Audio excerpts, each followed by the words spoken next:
नमस्कार, महीना झटपट में आपका स्वागत है। मैं हूं संदीप ग्रोवर। टीसीएस के बायबैक में शेयर टेंडर कर मोटा पैसा कूटने की उम्मीद लगाए बैठे निवेशकों को बड़ी मायूसी हाथ लगी है और निराशा की वजह है बायबैक का एक्सेप्टेंस रेशो जो कि 26% पर रहा है। टीसीएस के बायबैक का एक्सेप्टेंस रेशो अब तक के निचले स्तर पर रहा है। दरअसल टीसीएस ने अब तक 4 बार शेयरों का बायबैक किया है। 2017, 2018 और 2020 में रिटेल निवेशकों के 100% यानी टेंडर किए गए सारे शेयर एक्सेप्ट हुए थे।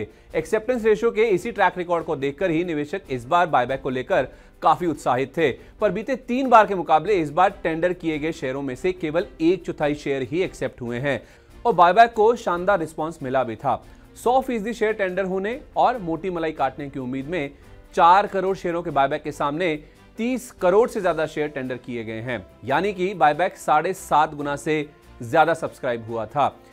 इसकी 2 बड़ी वजह थी। ऊंची एक्सेप्टेंस रेशो के अलावा दूसरी वजह थी रिकॉर्ड डेट से एक दिन पहले यानी 22 फरवरी 2022 को 3586 रुपए के भाव की तुलना में 4500 रुपए का बायबैक का प्राइस 25.5% अधिक था। आर्बिट्राज का बड़ा मौका देख निवेशकों के मुंह में लार टपकने लगी। किसी एक शेयर के 2 अलग अलग जगहों की कीमतों में अंतर से होने वाले संभावित मुनाफे को आर्बिट्राज कहते हैं।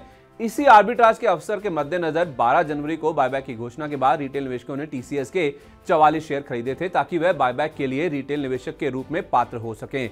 मार्केट रेगुलेटर सेबी के नियमों के अनुसार कंपनी में 2 लाख रुपए तक की हिस्सेदारी वाले रिटेल निवेशकों के लिए बायबैक का 15% हिस्सा आरक्षित होता है। बाजार के विशेषज्ञों ने पिछले 3 बायबैक में 100% के मुकाबले इस बार बायबैक में रिटेल निवेशकों का एक्सेप्टेंस रेशो घटकर 40 से 50% तक रहने की संभावना लगाई थी, क्योंकि आर्बिट्राज के बड़े मौके, पिछले 1 साल में बड़े पैमाने पर नए डीमैट अकाउंट खुलने और उसके साथ साथ निवेशकों में जागरूकता बढ़ने से एक्सेप्टेंस रेशो में कमी होना स्वाभाविक था।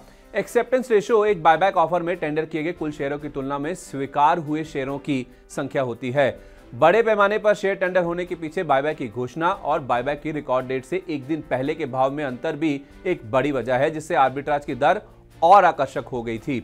12 जनवरी को बायबैक की घोषणा के दिन शेयर का भाव 3860 रुपए था। वहीं रिकॉर्ड डेट से एक दिन पहले यानी 22 फरवरी 2022 को भाव गिरकर 3586 रुपए तक पहुंच गया था, यानी कि 12 जनवरी को 16.5% के आसपास की तुलना में 22 फरवरी को आर्बिट्राज से मुनाफे की दर बढ़कर 25.5% हो गई थी। तो कुल मिलाकर बीते 3 बार के मुकाबले बायबैक की एक्सेप्टेंस रेशो कम रहने से तो निवेशकों को निराशा हाथ लगी ही है, पर जिन निवेशकों ने रिकॉर्ड डेट से एक दिन पहले की तुलना में बायबैक की घोषणा के दिन ही शेयर की खरीद कर ली थी, उनकी कमाई 7.25% कम हुई होगी और निराशा का तो कोई ठिकाना ही नहीं होगा।